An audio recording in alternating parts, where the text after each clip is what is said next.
Selamat siang. Terkait dengan pemanfaatan media pembelajaran untuk pelajaran agama Buddha, di kesempatan siang hari ini saya menggunakan media pembelajaran berupa PowerPoint pada materi 7 minggu pasca penerangan sempurna Buddha Gautama.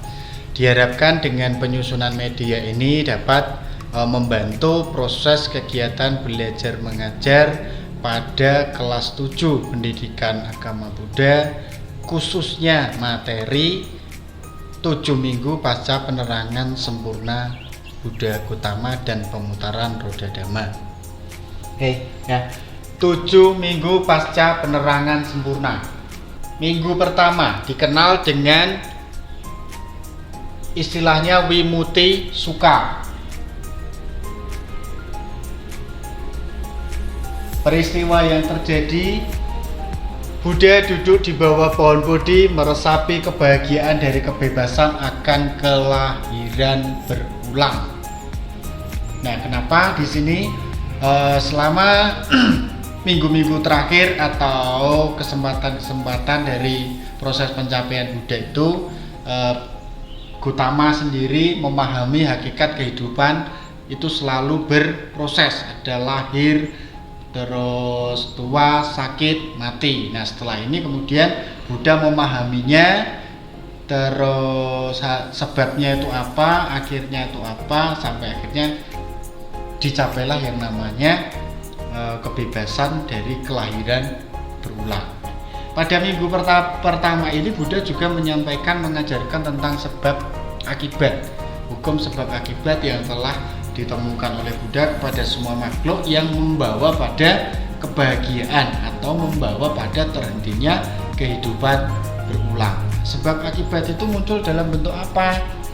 Ya, di sana dijelaskan, Buddha menyampaikan ya, ada awija, pacaya, sankara, sankara, pacaya, winyana, winyana, pacaya, nama, rupa, dan seterusnya sampai pada poin yang ke-12 yaitu pemahaman terkait jati, jara, marana. Itu adalah peristiwa yang muncul pada minggu pertama.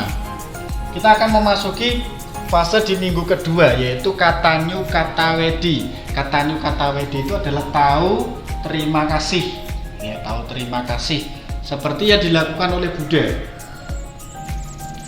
Buddha berdiri beberapa kaki dari pohon Bodhi dan memandanginya terus-menerus tanpa berkedip selama 1 minggu sebagai ucapan terima kasih dan penghargaan kepada pohon Bodhi yang telah memberinya tempat untuk bernaung atau berteduh, gitu ya. Berteduh, melakukan meditasi. Nah, meskipun pohon Bodhi ini bukan serta-merta sebagai makhluk hidup seperti manusia atau hewan, tapi Buddha juga melakukan upaya untuk menyampaikan berucap terima kasih pada tempat yang telah memberinya tempat untuk melatih diri hingga mencapai pada tingkatan kesucian, gitu ya. Poin yang selanjutnya di minggu ketiga, Buddha menciptakan Ratana Cangkamana atau jembatan permata. Alasan Buddha menciptakan jembatan permata itu karena di alam semesta ini masih ada para dewa yang meragukan kemampuan, meragukan pencapaian dari penerangan sempurna Buddha. Nah, karena Buddha tahu bahwa di alam semesta ini masih ada dewa yang meragukan pencapaian penerangan sempurna Buddha, kemudian Buddha menciptakanlah jembatan permata ini dengan kemampuan batinnya. Selama 1 minggu Buddha berjalan mondar-mandir, gitu ya, di melayang-layang di udara untuk memberikan bukti bahwa beliau benar-benar sudah mencapai pencapaian sempurna dengan menjadi seorang sama sang Buddha. Tahapan di minggu keempat, Buddha menciptakan Ragata Graha. Maksudnya apa? Ya, Buddha duduk berdiam bermeditasi di kamar batu permata. Kemudian di sana Buddha merenungkan tentang risalah tentang Abhidhamma, gitu ya. Abhidhamma yang terdiri dari 7 risalah agung. Nah, pada saat Buddha merenungkan 6 risalah agung itu, dari tubuh Buddha belum memancarkan sinar. Ya, belum memancarkan sinar gitu ya. Selanjutnya setelah mencapai risalah agung ketujuh yang di sana Patana gitu ya, kemudian apa, tubuh Buddha itu memunculkan sinar yang berupa merah, kuning gitu ya, biru, kuning, merah, putih, jingga.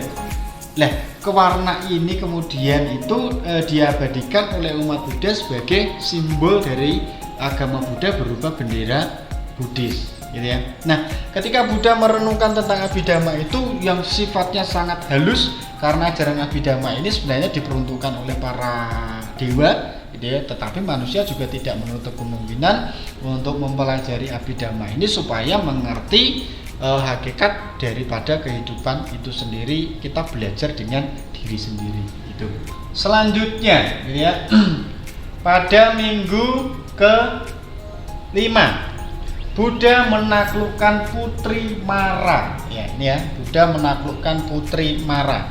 Buddha bertapa di bawah pohon Ajapala Nigroda. Disinilah 3 anak Mara yaitu Tanha, Arati, dan Raga berusaha mengganggu Buddha untuk menggugurkan proses pencerahan sempurna dari sama Sang Buddha ya.